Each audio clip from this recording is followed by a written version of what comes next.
Enggak juga, makan nggak makan, bacalah Alkitab. Baik. Ada yang mau membacakan Yesaya 59 ayat 1 sampai 3. Dosa adalah penghambat keselamatan. Sesungguhnya tangan Tuhan tidak kurang panjang untuk menyelamatkan, dan pendengarannya tidak kurang tajam untuk mendengar. Tetapi yang merupakan pemisah antara kamu dan Allahmu ialah segala kejahatanmu, dan yang membuat dia membunyikan diri terhadap kamu, sehingga ia tidak mendengar ialah segala dosamu. Sebab tanganmu cemar oleh darah, dan jarimu oleh kejahatan. Mulutmu mengucapkan dusta, lidahmu menyebut-nyebut kecurangan. Sebab tanganmu cemar oleh darah. Ini ungkapan lain merujuk kepada topik kita, hal menumpahkan darah orang. Jadi di dalam Yesaya ini mau dikatakan sederhana. Tangan Tuhan tidak kurang panjang untuk menyelamatkan. Telinga Tuhan pendengarannya tidak kurang tajam untuk mendengar. Tapi kok macet nih? Kenapa uluran tangan Tuhan yang menyelamatkan itu tidak dirasakan, tidak mewujud? Kenapa doa-doa yang dipanjatkan, permohonan dan sebagainya itu sepertinya tidak didengar oleh Allah? Maka dalam Yesaya 59 tadi ditegaskan apa yang menjadi kendala, apa yang menjadi penghalang. Bukan tangan Tuhannya udah mengkeret, bukan telinga Tuhan penuh kotoran sehingga jadi rada budak, bukan. Tetapi karena tadi dosa-dosa kita yang menghalangi. Nah, salah satunya yang eksplisit disebut adalah tanganmu cemar oleh darah. Dan pada bagian lain saya membaca misalnya dari Yoel 3 ayat 19. Di sana sangat konkret dampak dari menumpahkan darah orang yang tidak bersalah. Yoel 3 ayat 9 bunyinya begini. Mesir akan menjadi sunyi senyap dan Edom akan menjadi padang gurun tandus oleh sebab kekerasan terhadap keturunan Yehuda. Oleh karena mereka telah menumpahkan darah orang yang tak bersalah di tanah. Jadi serius nih. Urusannya bukan cuma urusan kita bisa ditangkap, diadili, dipenjara. Tapi urusannya bahwa ketika kita melakukan hal itu, maka itu menutup pintu untuk bisa menerima kelimpahan anugerah Allah. Oleh karena itu yang sebaliknya juga ditegaskan di dalam Alkitab. Kita bisa melihat itu dari Yeremia 22 ayat 2 sampai dengan ayat 4. Yeremia 22 ayat 2 sampai dengan ayat 4. Boleh ada lagi yang bantu membacakan? Katakanlah, dengarlah firman Tuhan, hai Raja Yehuda yang duduk di atas tahta Daud. Engkau, pegawai-pegawaimu dan rakyatmu yang masih kembali ikut-ikut gerbang ini, beginilah firman Tuhan. Lakukanlah keadilan dan kebenaran, lepaskanlah dari tangan kerasnya orang yang merampas haknya. Janganlah engkau meninggal dan janganlah engkau mengembalikan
di sini kita menemukan teks yang mengatakan yang sebaliknya, yaitu kalau kita tidak melakukan itu, kita taat pada kehendak Tuhan.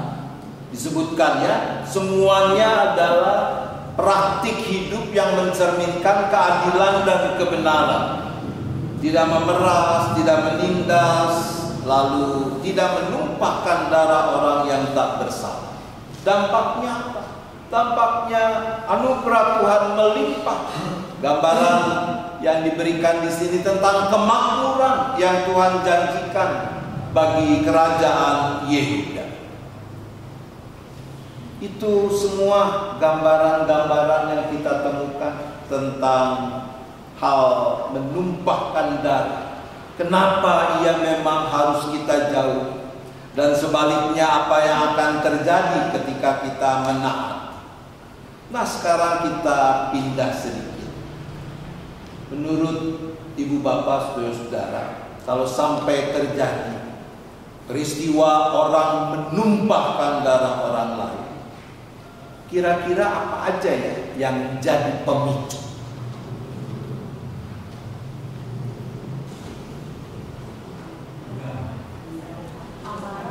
Amarah, dendam.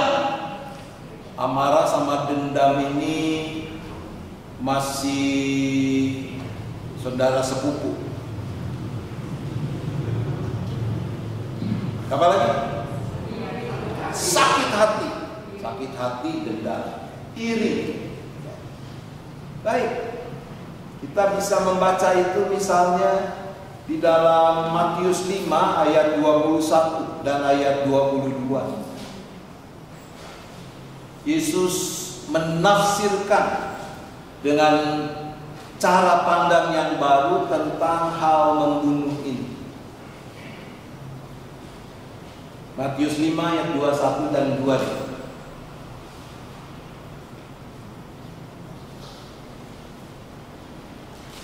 Kamu telah mendengar yang difirmankan kepada nenek moyang kita, jangan membunuh.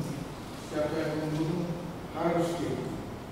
Tetapi aku berkata kepadamu, setiap orang yang marah terhadap saudaranya harus dihukum. Siapa yang berkata kepada saudaranya kafir harus dihadapkan ke mahkamah agama, dan siapa yang berkata jahil harus diserahkan ke dalam neraka yang menyala-nyala. Wih, ngeri banget ya saudara.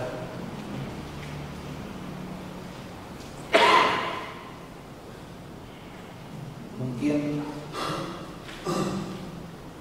dalam situasi yang ya bukan serius, barangkali santai gitu, dia pernah ngomong ya pada teman kita, jahil lu, masuk neraka. Enggak lah ya, enggak sebegitunya saudara-saudara ya. Jadi kalau kita lihat di sini, Yesus mau menggali dan mengajak kita untuk melihat apa yang bisa ada di balik tindakan menumpahkan darah orang. Yaitu yang kita temui di sini utamanya adalah soal marah. Dan dalam kenyataan itu yang terjadi, bahwa ada orang-orang yang gelap mata dan akhirnya menghabisi nyawa orang lain di dalam kemarahan. Yang sesudah itu terjadi, kemungkinan besar sih nyesel. Kenapa aku melakukan itu? Tetapi ketika dia memberi diri dikuasai oleh amarah, maka itu memicu perbuatan yang akhirnya dia sesali tadi. Oleh sebab itulah Yesus mulai dengan urusan marah ini. Setiap orang yang marah terhadap saudaranya harus dihukum. Tentu juga kita tidak memaknai secara harfiah, terus nanti kita lapor ke Komnas HAM ya, kalau saudara kita marah sama kita rekam, terus nanti kita laporin ke Komnas HAM supaya dihukum. Tidak, tentu bukan itu maksudnya. Tapi dengan ini Yesus mau mengatakan hati-hati. Pandai-pandailah mengendalikan diri.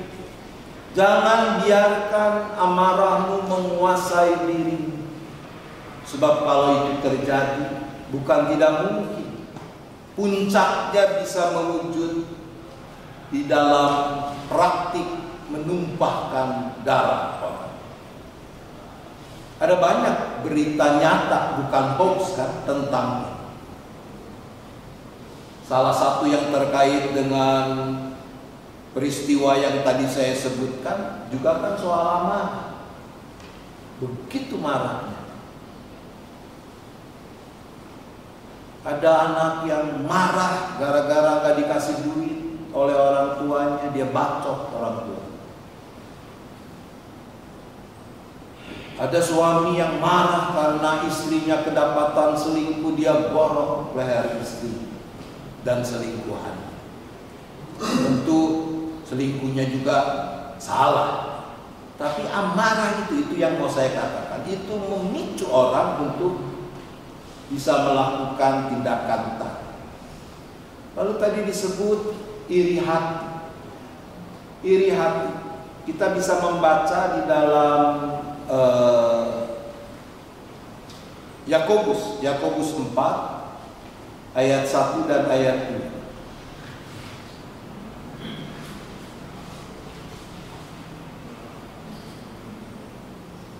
Dari manakah datangnya sengketa dan pertengkaran di antara kamu?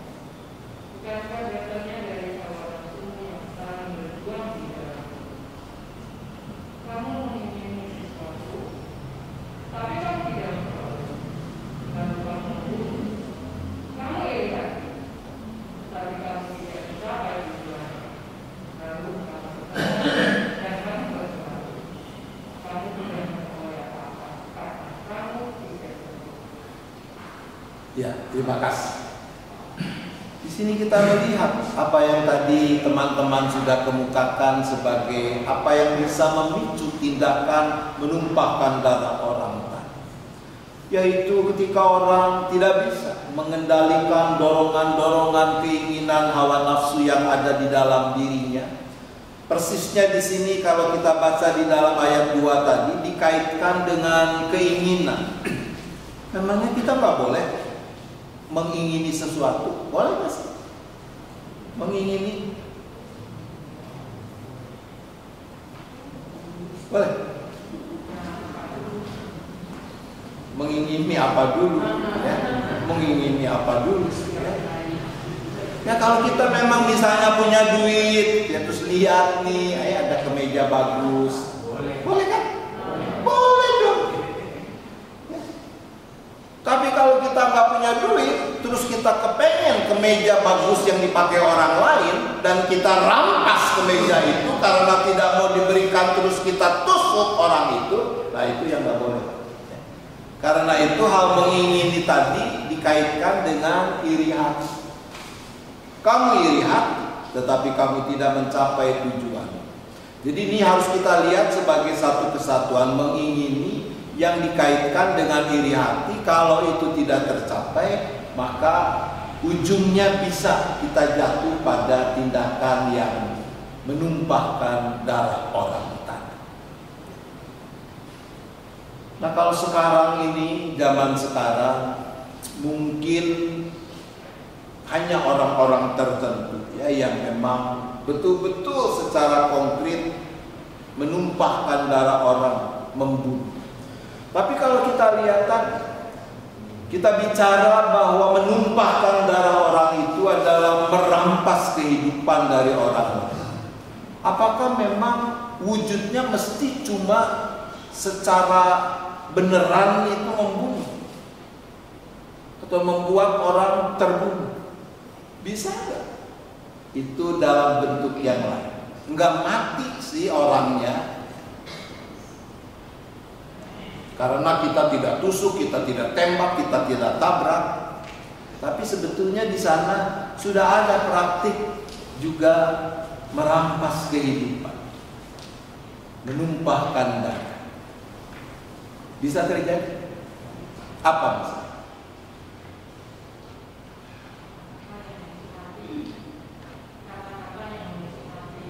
kata-kata yang menusuk hati. Ada pepatah atau ungkapan, fitnah itu lebih kejam dari pembunuhan. Mendingan difitnah, mendingan dibunuh.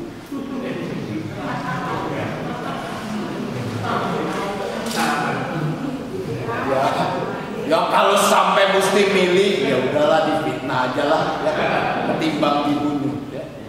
Tapi itu memang mau mengatakan fitnah itu kan berarti kan ini sebetulnya yang kita kenal juga dengan istilah karakter assassination, membunuh karakter orang.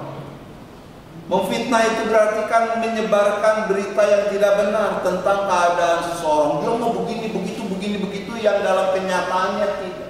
Tapi kemudian membuat orang tidak lagi bisa menaruh kepercayaan dan sebagainya. Sehingga orang ini kemudian juga dia bisa kehilangan pekerjaan dan seterusnya. Sehingga tertutup sumber penghidupannya. Itu kan kurang lebih sama juga. Jadi hati-hati, jangan pikir, wah saya mah gak pernah membuat orang beneran mati. Membuat orang setengah mati juga dosa.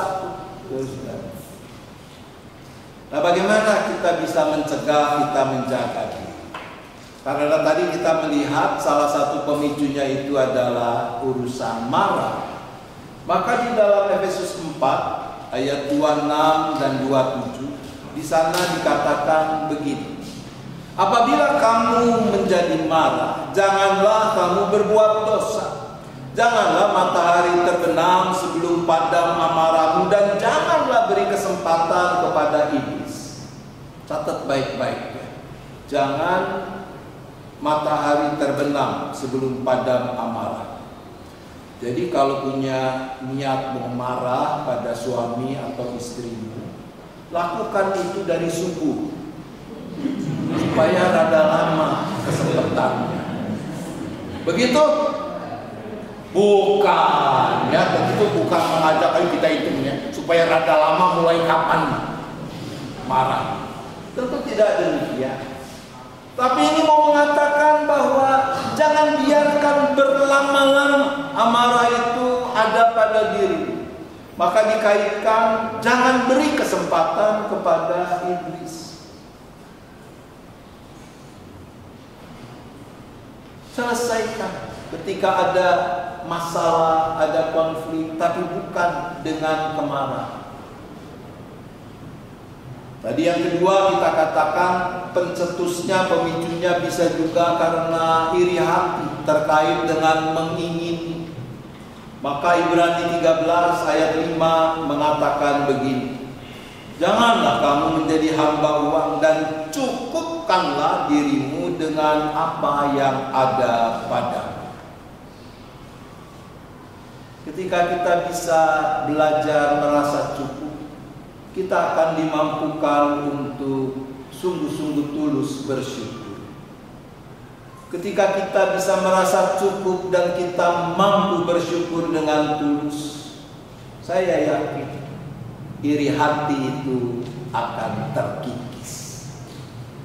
Maka kondisi-kondisi yang bisa mencetuskan, mendorong kita untuk melakukan perbuatan yang tidak dikehendaki Allah itu bisa kita rawat dengan sebaik-baiknya. Jangan marah karena orang yang berbuat jahat. Jangan iri hati kepada orang yang berbuat curang. Tuhan menolong kita. Amin.